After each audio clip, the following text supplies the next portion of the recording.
This video is brought to you by Holocasa. Our tool transforms independent local real estate agents to global real estate agents. Create your own profile for free and get contacted by international investors. Sign up with the link in the description. Hello and welcome everyone to our 106th session of Holocasa. My name is Michael and today I'm talking again to William Barnes from Miami, Florida. Miami, Florida, for me, for an outsider, it is Miami, Florida. But William, you have been here at my show already twice. It's the third time now. I'm super happy to have you always. Tell us exactly where you're from, first of all, and then give us a market overview of Florida. Well, I could say I was born in Washington, D.C., which would be true, but I have lived in Miami since 1977 now. Went to the University of Miami, undergrad and my master's, and stayed. So I have been here in this market for 45 years. Did a number of things. I worked for the Miami Herald many years ago and did some accounting, but I've owned my own brokerage for over 10 years now. Have been working with buyers locally, but many coming down from the northeast part of the United States, and of course moving up from Colombia, Argentina, Venezuela, Brazil. Give me a quick overview. How has the market changed from 10 years ago to now? Well, Miami 10 years ago was almost still just a business city. If you were on the streets at night, there were a few places open, and now 10 years later, the majority of the large buildings going up, the condos in the downtown area, are all residential condos.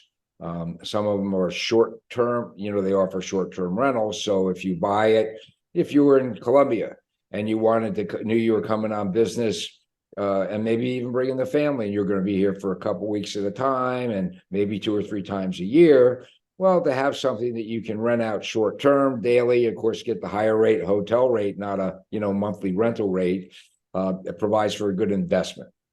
And let's give a quick overview. So right now, after COVID, yes, for 10 years, but let's just go back to what's happening very recently, because this market is so strong. So COVID, everybody was going into their office to work, and many people had a desk job whether they were an accountant or in sales or whatever it may be, working for a bank, working for a finance company, insurance company. Well, COVID got everybody working from home, which opened up the world. Here in the United States, in New York and New Jersey and Connecticut, there's very high taxes. It's not just federal income tax, there's state income tax, there's city income tax, and it would eat up another 10-20% of somebody's income. And of course, very expensive to live in the major metropolitan areas. So after COVID, you have people in the Northeast, and if you lived in New York, you always kind of dreamed, you probably vacationed in Miami, and you always dreamed of coming to Miami, maybe retiring here, having a second home here. Well, now that you're working from home and the employers don't want to reopen offices, it's very expensive office space.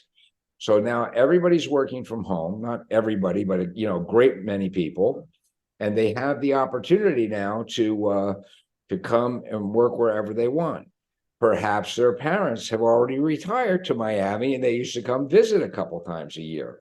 In fact, the Miami Realtors Association has a cute little acronym, and it's WFM, and it stands for Work from Miami. We have major metropolitan airports here with Miami and Fort Lauderdale. And so we have a huge influx of people that now can live their dream, don't have to wait till they retire or save enough money to buy a second home, and they are moving to Miami. The state of Florida gets an influx of almost 1,000 people a day moving here, okay?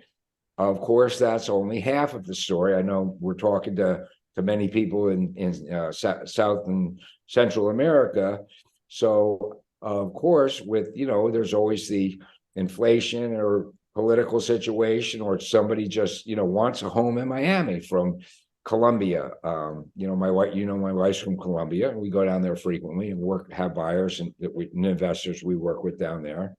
And, Brazil, Argentina now is not as stable as it was, which used to be a very wealthy country. And these people are moving up too. So this market is crazy strong. You want to go back 10 years?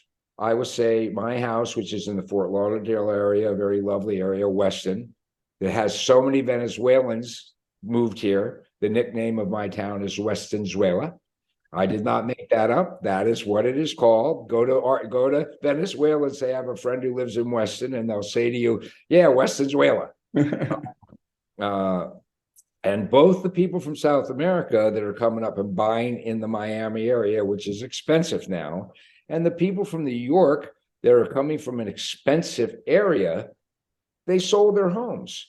And they're coming down here, and the interest rate being very high in the States now is not affecting them so much because they're paying cash.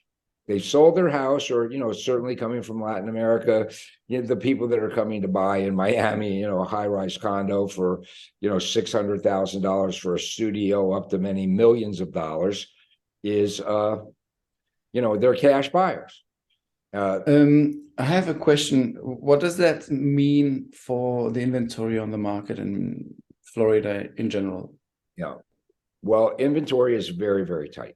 Single family homes, somebody's coming down with their family. If a house goes on the market at the right price, it's gone. You'll get offers in a week. I mean, many offers. You might do an open house or just wait till after the weekend, say we're taking offers till after the weekend. I'm talking in 1 week. You may have offers that are at what your asking price is, or higher, or a number of them even higher. In downtown Miami, there is a lot of residential construction going on. There's a number of buildings coming out of the ground. They are building, many people don't know this, a Waldorf Astoria in downtown Miami, 100 stories high. It will not be built until 2027. Okay, they broke ground. That building and the studio started at over $1 million. It's sold out, completely sold out 4 years before it's going to be ready to move into.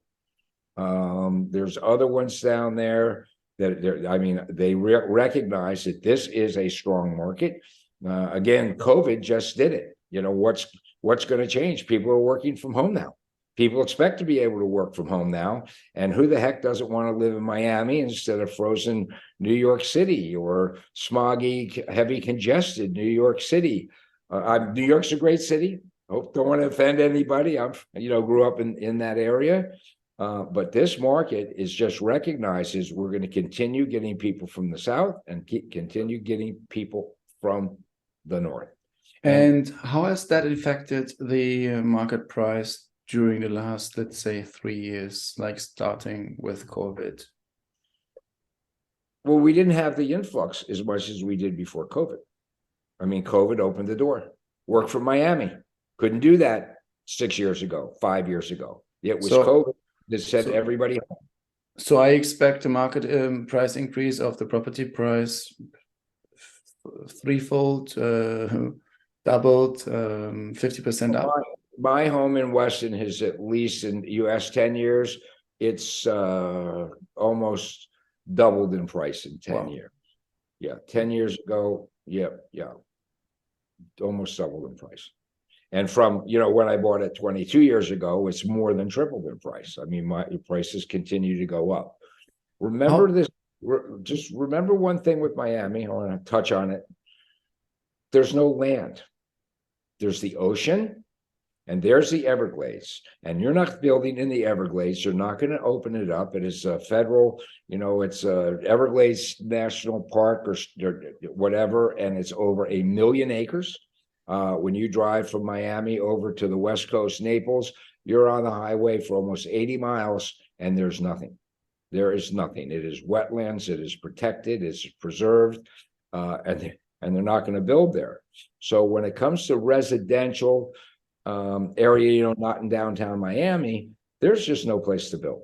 Or certainly there's not completely 100% built, but there's very, very little. And what there is, the property, the land values have gone up so high.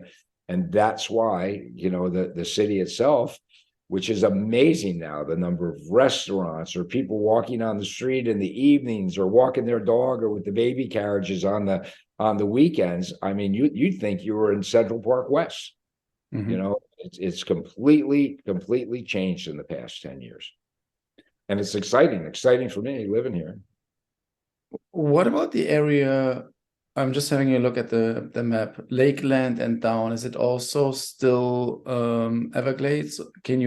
Well, Could people construct there, or is it also less interesting? first of all, Lakeland is between Tampa and Orlando. Mm-hmm. And there's plenty of land up there. And it is over 200 miles or 300 kilometers away from here. Mm-hmm. It's a 4 or 5 hour drive. Okay, fair enough. Okay. So I'm actually meeting with somebody from South America who's coming into town tomorrow, and they're going to be looking at properties there. And whereas my house at 2,200 square feet is worth very close to $1 million, and anything new is over $1 million. In that, at 2,200 square feet, you can get that in the South Orlando area or the Lakeland area for under $500,000. Mm-hmm. Of course, Disney and everybody going there with the restaurants and the hotels and the parks themselves creates plenty of jobs.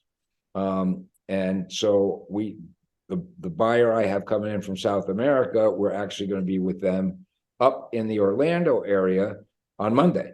Mm-hmm. Because they have buyers that may not have $1 million, but for $400,000, they can buy a beautiful home. Now, they're not going to be a short-term rental, but it's a good investment that they can rent out, get a decent rental rate on it and some return on their money. And of course, in Florida, with 3,000 people or 1,000, almost 1,000 people or 300,000 people moved here last year. Well, they all can't move to Miami. Yeah. And Orlando's a nice area. Orlando's airport. I had a job where I traveled a lot and I worked out of the house. I've been working out of the house myself for almost 20 years. And as long as you're near a major airport, a part of my job was seeing clients around the United States. And as long as you're close to an airport, there you go. So totally. Lakeland, you mentioned that, but it's a little further from the Tampa airport or the Orlando airport. But there's plenty of stuff in Orlando that's about literally half the price of what it is in Miami for the same home. Does it already start at the area? I'm just having a look. Okeechobee? Okeechobee.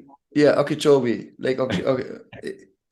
Because I see like there's not much of construction going on, or not, like it's quite rural, if I may say so. And I haven't been there, so my questions definitely are ignorant. But I'm just curious: is there any construction planned? Because we're experiencing apparently like this entire concentration along Miami and along the entire coastal line. So is basically our municipalities, is the state doing anything about it? Because this apparent influx of people has to have like a massive implication on the price. Well, here's the deal with Okeechobee. Okeechobee is 60 miles from even Palm Beach Airport. Mm-hmm. And that's just too far. Okay. In Orlando, the homes that I'm talking about, can you see Kissimmee? Yeah. On south of Orlando. Yeah. Well, Disney happens to be in Kissimmee. It's not in Orlando, it's in Kissimmee.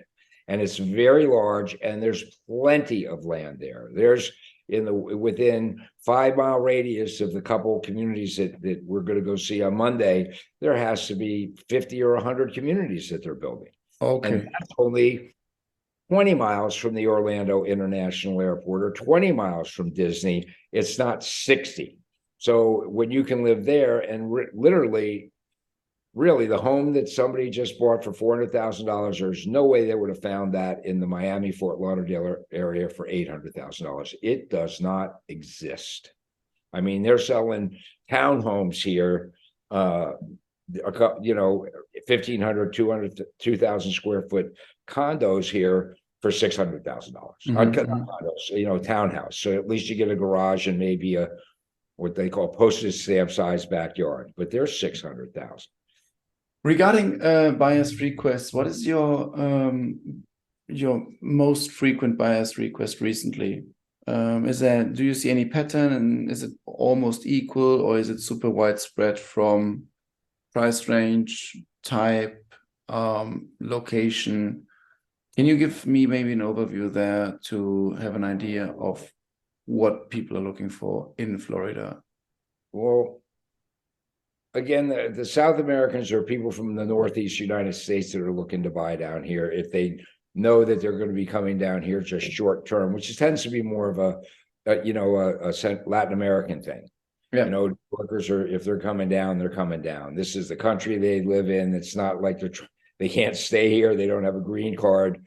They're coming down. And a lot of people from New York, they've never lived in a single family home. And so all these condos that they're building, and there's a number of them, but they're expensive, but they're not expensive if you owned a condo in New York and sold it. Mm-hmm. You might have sold a little place up there for $2 million, and boy, for $2 million down here, you can get something nice. Yeah. And let's give an example. I have a guy from New Jersey who just bought a place, and he bought the one that's not even going to be built. It's called 600 Miami World Center. Mm-hmm. And he bought that place for, it's a 2-bedroom, 2-bath. He bought it for $965,000, but it won't be built for 3.5 years, till the end of 2026. And he's going to have that as an investment. He knows it's going to be a condo hotel. He can rent it. He can get a good return. And right now it looks like a good return. And if rates continue to go up, it'll even be a better return by the time the place is finished. But then he came and said to me, listen, I also need a 2 or 3 bedroom. I am moving there. I want to permanently move there. He's paying crazy taxes. And he's has a software company, so it doesn't make any difference to him where he is. Mm-hmm. And you can get a high-rise, beautiful view in downtown Miami. A 1-bedroom you could get for about $500,000. Very nice, with a view and everything. And then you can get a 2-bedroom would probably be $600,000-$700,000. One of the keys is, remember, when you buy a condo, you have high HOA fees, the condo fees. Of course, it pays for the insurance on that, and it pays for the maintenance of the swimming pool and the lobby and the parking garage and all that. But it's $1,000 a month. And not everybody has $1,000 a month. Yeah. Again, it does cover other costs that you would have anyway, like, insurance. But it's you're not going to live in a home that's going to be $1,000 a month unless you're close. So it just depends on what people want, and there just happens to be a whole lot. All the availability in downtown Miami. Again, if you said to me, "Hey, I'm interested in a condo in the downtown Miami area, and I have $700,000 for a 2-bedroom," I could send you over 50 to look at, which doesn't sound like a lot, but boy, to look at anything else, that's a lot. There'd be 50 to 100 that I could send you up to that price in nice buildings, relatively new, in the downtown Miami area. Amazing. Yeah, I don't know if that sounds very, very high to you, or, now that this is becoming more of a major international city, I guess $500,000 or $700,000 for a 2-bedroom in New York City, they just laugh at you. I think that would maybe pay the rent for a year, So the people coming down from up north that are living, in a city, it's not expensive. Yeah. It's not expensive for them to. Perfect. Very interesting. Now give us a bit of an overview regarding your entire Latin American exposure, because you have a lot of business going on with Latin America, or with people from Latin America. You make a lot of connection. You have a lot of connection. You have a very strong connection with Colombia. Give me maybe right now also first and foremost the situation of the market. You mentioned before buyers coming from Latin America. How has it evolved also since COVID? The Colombians that are coming, or the people from Latin, Central America, and Mexico, they were not affected by COVID like the people in the United States that were working in the office that now have the opportunity to just move in with the country to a place they probably wanted, have enjoyed vacationing before and had thought about maybe retiring to or having another home. In Latin America, we've been working with them. I say we. I own the brokerage, and I have a couple realtors, but the main person I work with happens to be my wife, who happens to be Colombian. So I have a son who's also half Colombian. Figure that out. And we've been going down there since we've been married for 32 years. I did go to the University of Miami. I think I mentioned before, I have an undergrad and a master's from there. And my son also went there and played football for the University of Miami. And I got involved. We met the president of the University of Miami Alumni Association. My wife actually met him first in Colombia. And since that time, I am now on the board of directors of the University of Miami Alumni Association Colombia chapter. I'll be meeting with the president when I'm down there later this month. So I really, I love Colombia. My wife's from there, and if you don't love the food and the people and everything about it, well, then that's your problem, because I just think it's great. And of course, I have wonderful in-laws, and relatives down there, on my wife's side. So we've been working with Colombians. Again, I've been married for 32 years, and I've owned the brokerage for over 10, but my wife's been involved in real estate for about 32 years. And so we've been working with buyers from there for a long time. They will come up, they want to live here, they'll buy a place, they'll live here for 6 months, say, oh, I want to go back. Then we'll end up renting it out, maybe selling it. And, I can't speak to the future, although I think you see what I see. You've heard me tell you what I think's going on, and I don't think it's stopping. But nobody's gotten hurt. They've all made more money than they ever dreamed of making. And, you're not just talking about real estate values going up here. You're talking about the exchange rate. And when I got married 32 years ago, the exchange rate was 2,000 to $1. And 22 years ago, it was 3,000 to $1. And 12 years ago, it was 4,000 to $1. And now it's almost 5,000 to $1. So if 32 years ago you were going to wait for the exchange rate to get better, well, you're still waiting. It's going in the opposite direction. And I think, just like an investor here in the United States, where do I put my money to get the best return?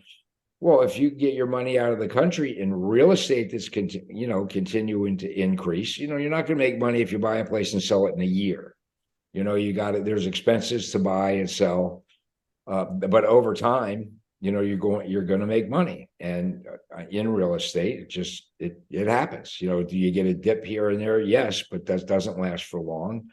So we're, again, continuing to work with people down there that are looking to buy up here and rent it out, or, use it. We work with them in a variety of ways. We could just, if you come up here and you have a bank account here and you say, I got money, I got to transfer it in, I'm ready to buy it. And you've got cash, well, that's one way to do it. But we offer a lot of different services where I'm not an attorney. I have an attorney that can, do all your closings and walk you through any legal things. We are not a CPA or, an accounting firm. But if you want to say, gee, should I buy this in my name, or should I set up a corporation, an LLC, or, what's the best way to do it? To minimize my taxes and get the highest return. Well, again, I'm not a CPA, but we work very closely with some CPA firms that are very well versed in working with South Americans, because, or Latin Americans, simply because there's so many here. And the market lends itself to having people that are truly experts and lots of education and experience in doing that. We're not a bank, but we can assist you in opening a bank account here. We have people that you can work with or talk to. So if somebody comes and says, what do I do? Where do I even begin Well, we have contacts that have worked with on an extensive and a regular basis that are very well versed in dealing with, all the countries in Latin America and what needs to be done.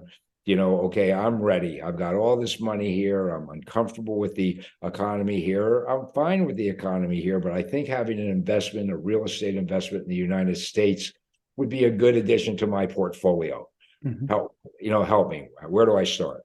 Well, we kind of guide people along that path. You see any certain trends or also a certain split between countries? Requests coming from Colombia being different than from Argentina, being different than from Venezuela? As far as properties, no. If somebody's coming here with their family, they were looking for good schools, they're probably looking for residential. I can tell you things have shifted a little bit. Colombia used to be the number one country in Latin America looking for properties in Miami, and that has just this year shifted to Argentina.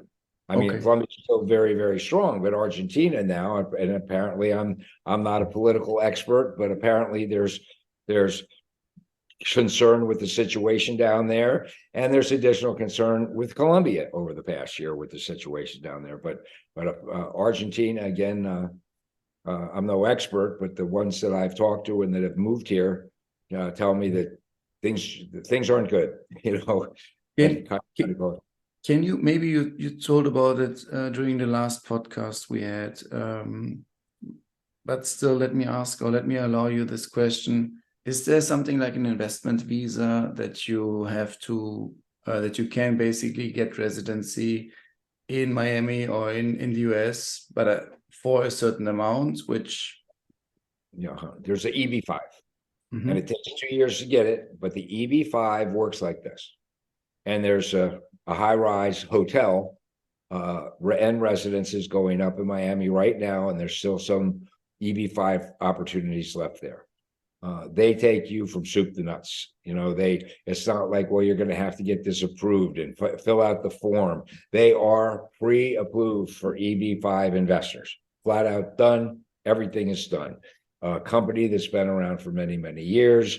There's no worry that it's not going to go up. If anybody's interested, I mean, we can get a complete PowerPoint and information to them. But it's $800,000 now. And $800,000 will get you permanent residency. You can work here, and you can bring your family and any children up to the ages of 21, and they can all come in and get the green card.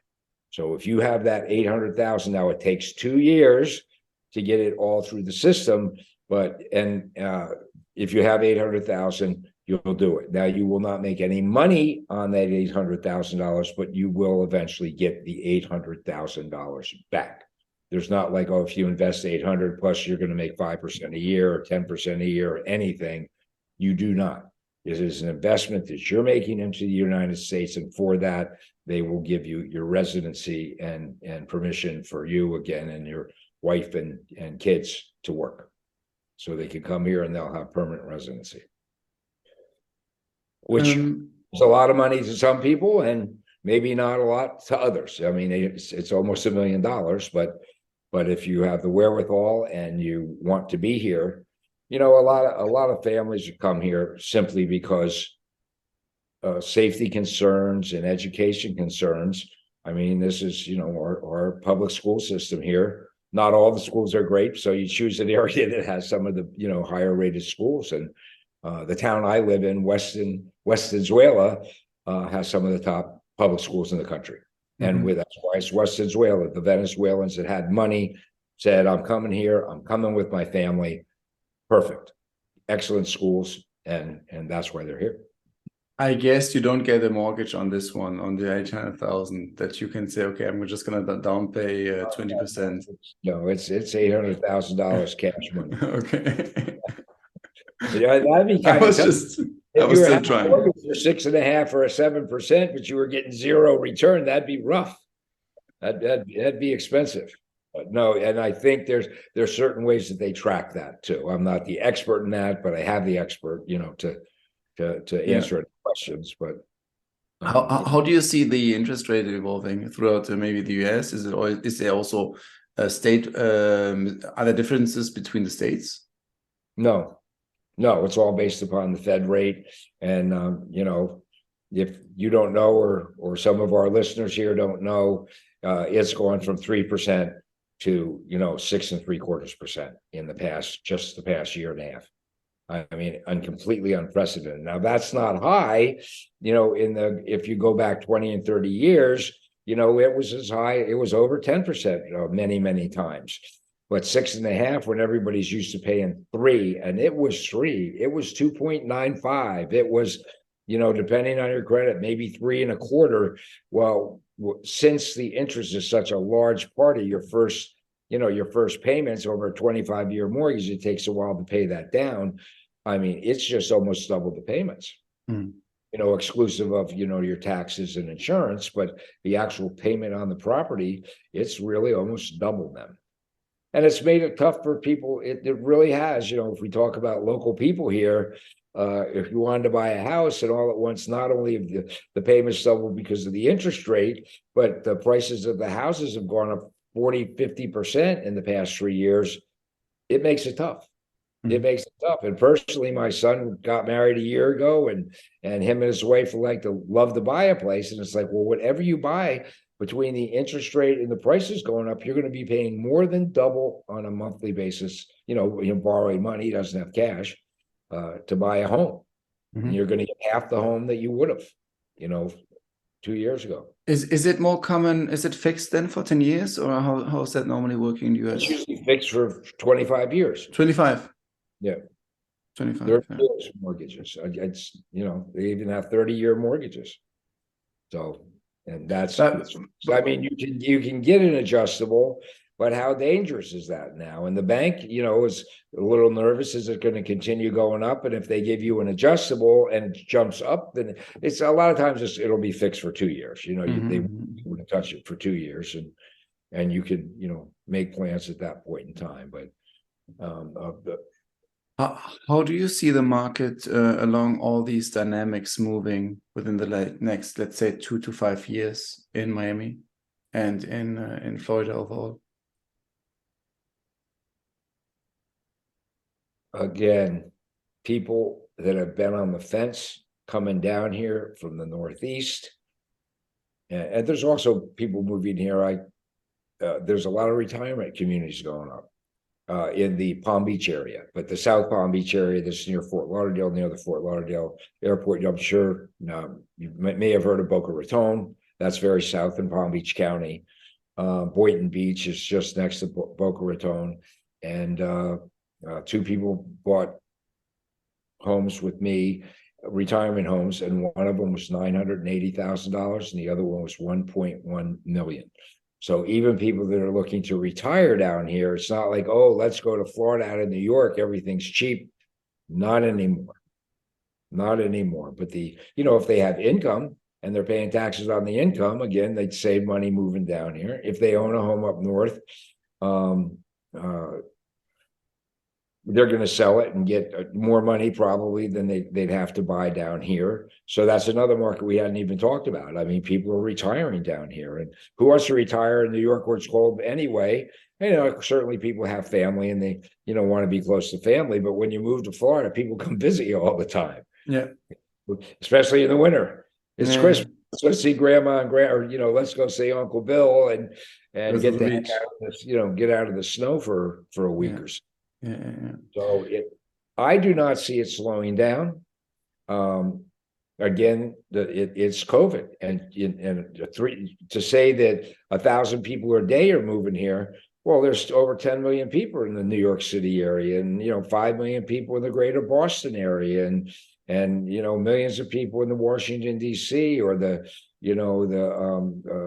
Connecticut is part of New York, and that's who's coming down, and they're just taxed to death up there. And Florida, we're not concerned with anybody raising taxes. All the states are in trouble. Not all, but a lot of the northern states are in trouble. They're always asking the federal government for money. And the budget of Florida had an excess at the end of last year of over $2 billion of just excess money. Mhm. Excess money. So it's not like things are going to go up down here. It's just being, the state is being managed properly. Mhm. Even when we get these hurricanes and things, and that's one thing down here. We get a hurricane, but not often. It's not that often when they come. And of course, all the new construction, believe me, these high rises made out of cement and steel do not get blown, and that weigh, how many millions of tons. No wind can blow as hard as it wants to. It's not going to do anything. And down here, all the glass is, hurricane impact up to 180 mile an hour, getting hit with a rock or something like that. And so it's very safe too. Mhm. I mean, you're not moving into a high rise and people are like, oh my God, did you hear that one blew over in the hurricane last year? I mean, it's a safe place to be, Yeah. they don't evacuate or things like that. Give us a quick overview. What you just touched upon it. What all your service offerings are. What are you offering? What is the services you are doing? When should people contact you? In what occasion? Yeah, well, if they're looking to move here for any reason, and they're looking for properties in Miami or the Fort Lauderdale area, and again, we go up to Palm Beach too, because there's land in Palm Beach, by the way. Okay, so if you want to build single family homes, there's land up in the Palm Beach area. But again, a 2,000 square foot retirement home is $1 million. Okay, it's not like Orlando where you can get that same square foot for $400,000. And I do serve Orlando, but it would be more with new construction, things that we can do online. And when it comes to new construction or even resales, with the internet, we talked about COVID and everybody's working from home. You call me from Colombia, you call me from Argentina or Mexico and say, well, what do we have available? Well, for goodness sakes, there's pictures and videos online, not only of of course, the high rises that are selling haven't even been built yet, the new construction. But if they're looking for anything anywhere, with the pictures and the high def online, it's like, here's the condo, here's the building, here's the lobby, here's the pool, here's the amazing view of Biscayne Bay.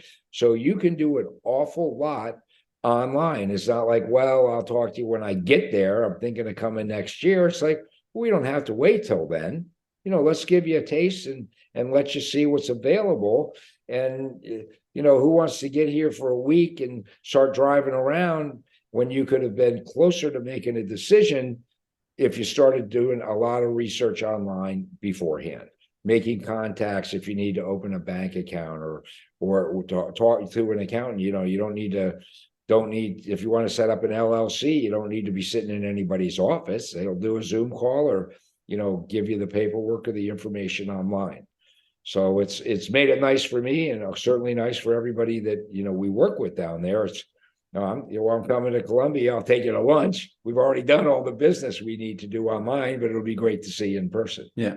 So just like we're doing, people don't know this. I'm sitting here in Weston's Whale, Florida, and I do not know where you are. Do you want to divulge where you are? Somewhere in Europe. That's So nice. this is how we work and live now. It's nice. Yeah. It certainly opens up opportunities to view and do business elsewhere in the world without having to be there, which was not the case before computer. Certainly wasn't the case 20 years ago. That's true. That's Or true. even 10. Absolutely. No, that's absolutely true. Bill, thank you so much for your time today. Again, you gave me a very good overview of the market situation in Miami, in Weston, and in Florida overall. You gave us a good overview also of other places outside of Miami where things are moving, and also especially gave us a very interesting idea of the dynamics of the influx. People coming from the north, from New York City, from Boston, from the entire East Coast, and then also obviously coming from South and Latin America. You also touched upon the entire interest rate topic, how things are moving, how things have evolved, and especially this overall common denominator regarding work from home, the feasibility and the ease to just move down to the sun and be more efficient and do the same job from home and from a better place. You also gave us a very good outlook towards the future, which I really appreciated. How can people contact you? Well, they can contact me via email, or they can contact me. They can call me on my WhatsApp number is, I guess you put in the country. Yeah, code, I'll put it. Yeah. whatever. Here, I'm gonna hold up my card. I got a business card right here. I'll hold it up to the screen, but it's 954-661-5301. That's a US number, and I have WhatsApp here. How does this look? Perfect. Yeah, can see that properly. Can you see it? Yeah, amazing. Very good. Okay. There you go. I'll put those notes into the show. Once again, thank you so much, Bill. Once again, to talk to you, to have you on the show, and to have this connection to Weston, Florida. Sending you the best regards, and yeah, a big hug. Okay, same to you. Hope to see you in person one of these days soon. Definitely, absolutely. Okay. Bye bye.